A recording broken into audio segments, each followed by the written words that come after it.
Isa sa mga gumawa ng ingay ngayong taon sa mundo ng sports ay ang Pinay race car driver na si Bianca Bustamante.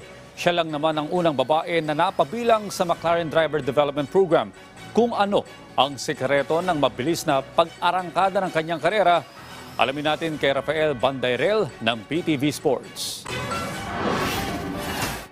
Matapos gumawa ng kasaysayan bilang unang female driver na napabilang sa McLaren Development Program, inaasahang patuloy na mamamayagpag si Bianca Bustamante sa mga susunod na taon. Ito ay dahil ilan na rin ang international competitions na nasalihan ni Bustamante sa murang edad na 18 years old.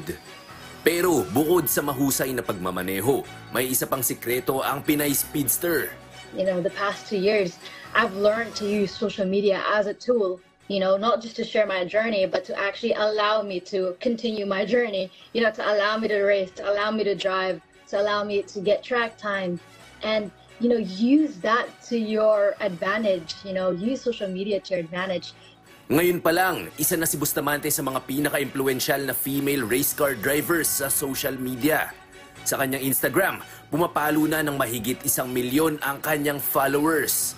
Sa TikTok naman, kung saan pinupost ni Bia ang behind the scenes ng kanyang pag-iensayo, pati na ang mga extracurricular activities tulad ng pagsasayaw at pagmomodelo. Tumataginting na 1.3 million din ang kanyang followers.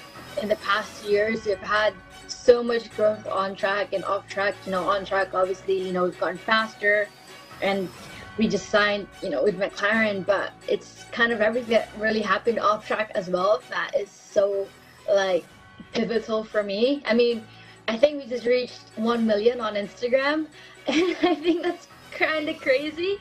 Malayo na ang narating pero malayo pa ang patutunguhan. Kaya naman, sa pagtanaw ni Bustamante sa susunod na taon, pangako niya patuloy lang sa paglahok sa international competitions upang magsilbing inspirasyon sa kanyang mga kababayan, lalo na sa mga kababaihan. Rafael Bandairel para sa Bayan.